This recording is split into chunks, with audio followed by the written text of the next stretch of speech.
Hello, नमस्कार, बड़ों को प्रणाम।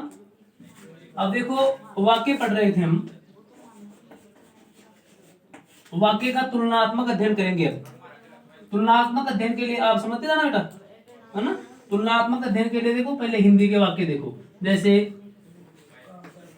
रमेश फल खाता है। रमेश फल खाता है। अब इस वाक्य में आप ये देखिए, इसमें कर्ता कौन है, क्रिया कौन है और कर्म कौन है। इसी प्रकार से फिर हम अंग्रेजी के वाक्य सीखेंगे। तो ये जो रमेश है, ये इस वाक्य का कर्ता है। ये हम कैसे जाने कि कर्ता कौन होता है? आप में से कोई बताओ भाई, बड़े वालों में सकता हूँ। ये नाम आता है, नाम या कर्ता कौन होता है बेटा? नाम है जिसका कोई काम करो, कोई काम कर रहा हो, है ना। ये होता है ना, कोई काम करने वाला कर्ता होता है ना आपके हिसाब से। अब बताओ मेरे को आप, शीला सुंदर है। शीला सुंदर है। बेटा ध्यान से देखना इधर। शीला सुंदर है। शीला क्या काम कर रही है?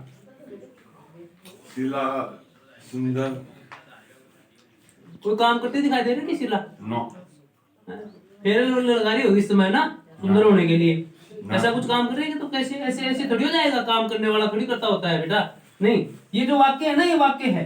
इस वाक्य में चर्चा जिसके बारे में होती है वो वाक्य का कर्ता होता है। ध्यान से सुन लेना। वाक्य में जिसके बारे में भी चर्चा की जाए, जिसके बारे में भी बातें हों, वो वाक्य का क्या होता है? कर्ता। इस दुनिया में एक अकेली शीला सुंदर नहीं है। सुंदर बहुत सारे लोग हैं ना, बहुत लोग सुंदर हैं, लेकिन इस वाक्य में सुंदर कौन है? शीला। कौन सुंदर है? शीला। फल खाता है कौन? रमेश। रमेश फल खाता है। इसका मतलब ये नहीं है कि फल और कोई नहीं खाता, और भी तो खाते हैं ना। लेकिन अब हम जो चर्चा कर रहे हैं, इस वाक्य में जिसकी बात हो रही है वो कौन है? रमेश। तो रमेश फल खाता है, इसलिए इस वाक्य का कर्ता कौन हुआ? रमेश। रमेश हो गया ना, समझ में आ गया सबको। इसमें देखो, शीला सुंदर है। सुंदर कौन है? शीला। इस वाक्य में बात किसकी हो रही है? शीला की। इसलिए कर्ता कौन हो गया? समझ में आ गया क्या? तुमको भी समझ में आ गया बड़े वालों? अच्छा, अब देखो,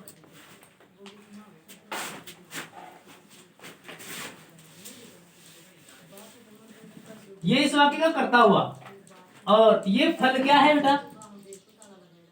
आप बताओ, पीछे पीछे।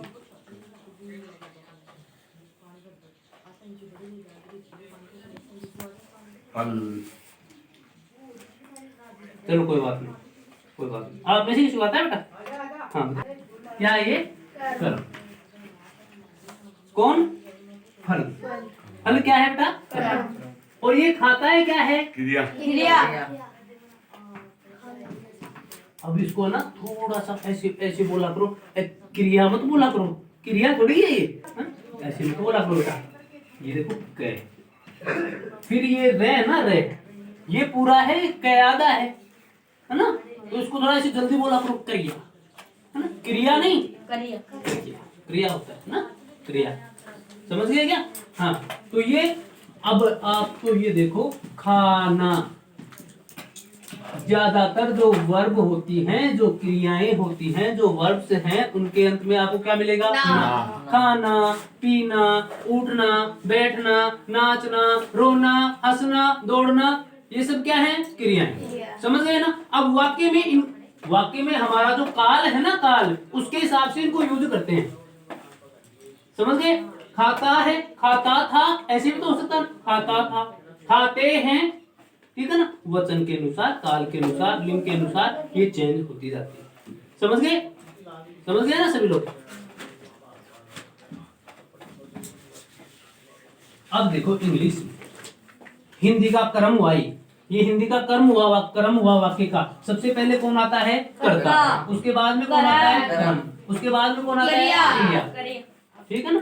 समझ गया ना? अब क्रिया मत नहीं बोलना यार था। अच्छा, इंग्लिश में देखो, इसी को देखो ट्रांसलेट करेंगे। Ramesh Yeats fruits. फ्रूट नहीं, फ्रूट्स। फल है ना? फ्रूट क्यों नहीं होगा? देखो यहाँ ऐसा कुछ भी दिखाई नहीं दे रहा है हमें कि फल एक वचन है या बहुवचन, तो फ्रूट्स भी सही है और फ्रूट भी सही है। ओके, हाँ, यहाँ डाउट नहीं होना चाहिए आपको। अब देखो इंग्लिश में ये कौन हुआ बेटा? रमेश कौन हुआ? सब्जेक्ट करता हो क्या कहते हो बेटा? सब्जेक्ट। इसके बाद में ये देखो क्या है? वर्ब ईट्स, ये क्या होगी? मेन वर्ब की फर्स्ट फॉर्म है ये, और इसमें एस या एस लगा हुआ है, इसलिए एस या एस इसमें लग जाता है, उसको मेन वर्ब की फर्स्ट फॉर्म नहीं, मेन वर्ब की फोर्थ फॉर्म बोलते हैं। फोर्थ बोलते हैं क्या? फोर्थ बोलते हैं बेटा?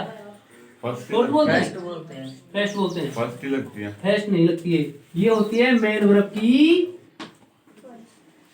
पांचवी फॉर्म। तीन फॉर्म तो आप देखते हैं ना, चौथी फॉर्म होती है आईएनजी वाली, और जो फिफ्थ फॉर्म है वो होती है एस या ईएस। याद रह जाएगा क्या? वर्ब में first form, second form, third form, ये आप देखते हैं। ठीक है, जैसे इसके बारे में बताऊंगा आपको। ईट के बाद में होता है एट, ए टी ई, उसके बाद में थर्ड फॉर्म होती है E A T E N, eaten. ठीक है, फोर्थ फॉर्म होती है ईटिंग, यानी क्या लग जाएगा उसमें? आई। और जो फिफ्थ फॉर्म है उसमें एस या एस। तो ये फर्स्ट फॉर्म में एस या एस लगाते हैं, उसी को क्या बोलते हैं हम? Fifth form. समझ गए? आजकल ऐसा बोलने लगे, ध्यान रखना। अच्छा, उसके बाद में ये मेन वर्ब की फर्स्ट फॉर्म एस या एस है, और ये क्या हो गया? ऑब्जेक्ट। अब इनका तुलना करो, इनमें अंतर को समझो। इसमें सबसे पहले कौन आ रहा है? करना। इसमें कौन आ रहा है? ठीक है, इसमें कौन आ रहा है? कर्म। लेकिन यहाँ कर्म नहीं है ना, इसका मतलब यहाँ वर्ब जो है इसके अंत में आती है, और यहाँ वर्ब जो है यहाँ पहले आती है। यहाँ कर्म आता है अंत में। कौन आता है? कर्म, ऑब्जेक्ट। समझ गए क्या? यहाँ तक समझ में आ गया? ओके।